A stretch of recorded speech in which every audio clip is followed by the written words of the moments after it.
தமிழ் வாழ்க, தமிழர்கள் வாழ்க வளமுடன். எக்ஸ்போ 2025 கலாச்சார ஒத்துழைப்புக்காக விசிட் சவுதி மற்றும் டோரேமன் இணைகின்றன. எக்ஸ்போ 2025 ஒசாகாவில் விசிட் சவுதி மற்றும் டோரேமன் படைப்பாளர்கள் இணைந்து சவுதி கலாச்சாரத்தை வேடிக்கையாக விளக்கும் முயற்சியில் ஈடுபட்டுள்ளனர். இது இரு நாடுகளின் 70 ஆண்டு உறவை கொண்டாடும் அரேபியாவின் அதிசயங்கள் கண்காட்சியின் ஒரு பகுதியாகும். ஜூலை 16 வரை நடைபெறும் இந்த நிகழ்வில் பார்வையாளர்கள் டோரேமனை பின்தொடர்ந்து அனுபவிக்கலாம். வினாடி வினாவில் பங்கேற்க QR குறியீட்டை ஸ்கேன் செய்யலாம். தினசரி முதல் 250 பேருக்கு டோர்பை பரிசீலிக்கப்படுகிறது. கண்காட்சியில் பட்டறைகள், ஊடாடும் விளக்கு காட்சிகள் மற்றும் புகைப்பட அரங்குகள் இடம்பெறுகின்றன. அரேபியாவின் அதிசயங்கள் கண்காட்சி ஃபார்முலா 1, ரியாத் ஸ்போர்ட்ஸ், உலகக்கோப்பை உள்ளிட்ட நிகழ்வுகளை மெய்நிகர் ரியாலிட்டி அனுபவமாக வழங்குகிறது.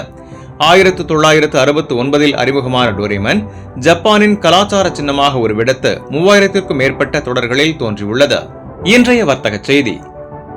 சவுதி ரியாலுக்கு நிகரான இந்திய ரூபாயின் ஆன்லைன் மதிப்பு ரூபாய் 22.87, ஸ்ரீலங்கா ரூபாயின் ஆன்லைன் மதிப்பு ரூபாய் 80.16, அமெரிக்க டாலருக்கு நிகரான இந்திய ரூபாயின் மதிப்பு ரூபாய் 85.77, அதுபோல் இலங்கை ரூபாயின் மதிப்பு ரூபாய் 300.60, ஒரு யூரோவுக்கு நிகரான அமெரிக்க டாலர் 1.17 என்ற மதிப்பில் உள்ளது. இனி இன்றைய தங்க விலை நிலவரத்தை பார்ப்போம். சவுதி அரேபியாவில் 22 கேரட் 1 கிராம் 380 ரியால்கள், 1 பவுன் 3040 ரியால்கள். இந்தியாவில் 22 கேரட் தங்கம் 1 கிராம் ரூபாய் 9075 என்ற அளவிலும் 1 பவுன் ரூபாய் 72,600க்கும் விற்கப்படுகிறது.